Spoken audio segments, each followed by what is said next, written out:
Something real fishy's going on. Oh boy, here we go. A few days ago, LeBron entered the NBA's health and safety protocol that would cause him to miss several upcoming games. And fast forward, today, LeBron is now cleared and can now return to full on-court action. Now, was this a conspiracy? Was it a mistake?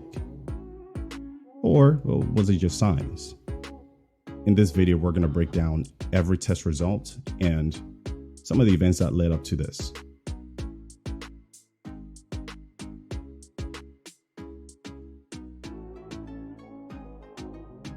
So now, as I mentioned, LeBron entered the NBA's health and safety protocol, which means that he would miss some very important upcoming games with teams like the Clippers, the Grizzlies, Celtics, OKC, which, in theory, the Lakers should be able to win most of these games without LeBron.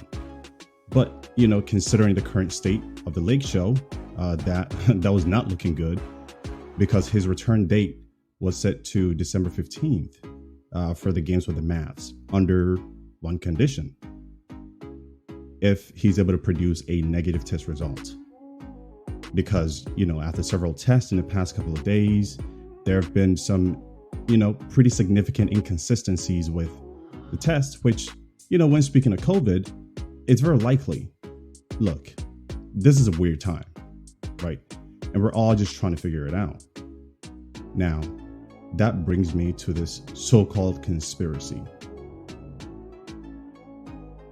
So, how did this man, LeBron James, go from this to this in just 72 hours?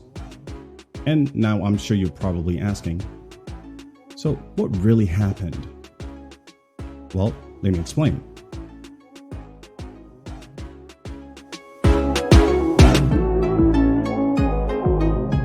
Before we begin, it is important to establish that, according to LeBron, he's been fully vaccinated. And, we understand that vaccines don't necessarily prevent you from getting COVID. It more so prevents severe symptoms and even hospitalization. So now let's get into the details. So on Monday, November 29th, LeBron tested positive for COVID, and they used the lateral flow test, which typically produces results in a matter of minutes. And having gotten that positive test, LeBron obviously was not very happy about it, and the Lakers organization was not happy about it either. So on Tuesday, they requested to rerun the same samples twice using this device called PCR. Now, PCR again is the gold standard, and it produces results in a few hours. Now, the results were a little surprising because one test came out negative and the other test came out positive. Now, again, let's establish that these are two different PCR machines.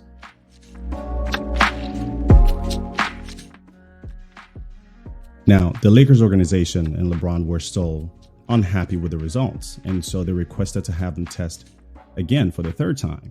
Now, this time they also performed the test twice on two PCR machines.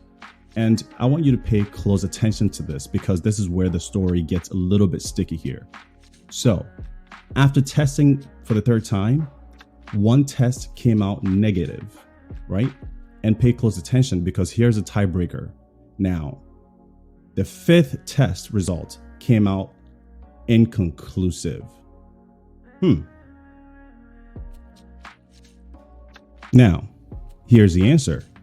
According to the league's rules, because LeBron tested negative twice within the span of 24 hours, he's eligible to return to a full on-court action. So, 5 test results later, not one, not two, not three, not four, but 5 test results later, LeBron produces 2 negative tests within 24 hours. That, ladies and gentlemen, is what really happened.